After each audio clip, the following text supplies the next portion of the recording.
Kondisi hutannya kan sudah tahu, Jawa Barat kondisi hutan yang betul-betul masih hutan kan tinggal 20% lagi. 80% kan dalam keadaan rusak. Kita ini setiap ada peristiwa bencana, pasti ada langkah-langkah yang kita lakukan. Dan tunggu aja, nanti kita juga Pemprov Jabar dan seluruh teman-teman saya juga akan melaksanakan kegiatan-kegiatan ikut membantu meringankan. Karena kan masa kecil ini. Ya, orang ditanya, Pak, itu wawancara kapan? Dulu saya bilang masih bupati, istilah udah lama. Aku juga dibilang, habis wawancara. Nah, itu lama itu. Tapi tampilin terus. Iya. Dari atas bermanfaat. Terima kasih banyak. Dari biru kan. Inspirasi anak-anak desa. Iya. Ada miskin, boleh miskin.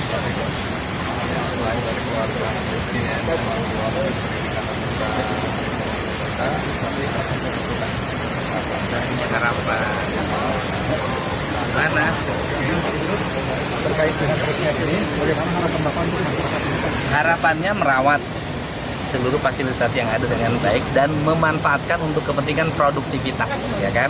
Karena aliran listrik bisa menjadi konsumtif kalau dimanfaatkan untuk kegiatan yang tidak produktif. Sekarang itu diperlukan rakyat Jabar yang produktif.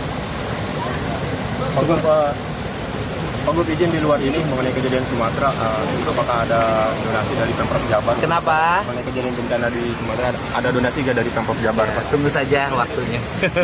Pak, soal ini Pak, kondisi hutan sendiri Pak di Jawa Barat seperti apa Pak? Kita ini setiap ada peristiwa bencana, pasti ada langkah-langkah yang kita lakukan. Dan tunggu aja, nanti kita juga Pemprov Jabar dan seluruh teman-teman saya juga akan melaksanakan kegiatan-kegiatan ikut membantu meringankan. Nanti kita umumkan dalam waktu yang tidak terlalu lama.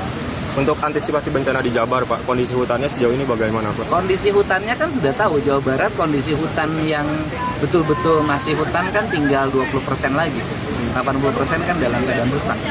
Nah, untuk itu yang rusak ini kita secara bertahap mulai bulan Desember ini untuk masyarakat digerakkan menanam dan merawat. Selama ini kan program reboisasi itu menanam ditinggalkan. Konsep saya nggak begitu.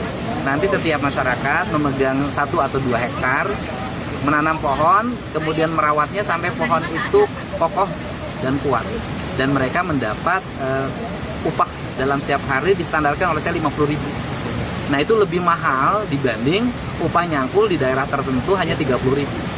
Jadi ini, dan kenapa harganya hanya 50.000? Agar banyak rakyat yang dilibatkan. Jadi ini yang akan kita lakukan. Kita tanamin pohonnya satu perpaduan pohon hutan yang tidak bisa ditebang.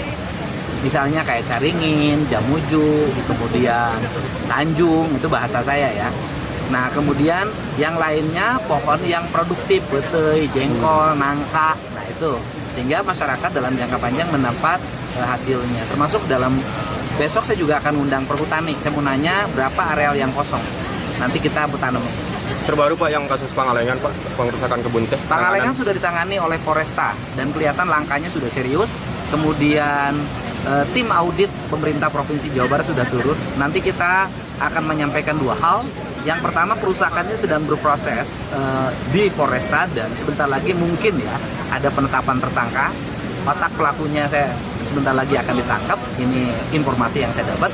Kemudian yang kedua, nanti kita juga akan melaporkan sisi pidana lingkungan hidupnya. Efek dari penebangan itu apa yang terjadi. Dan kemudian yang ketiga, kita akan mengajukan sisi kerugian negaranya. Jadi ada 3 tahapan yang akan kita lakukan.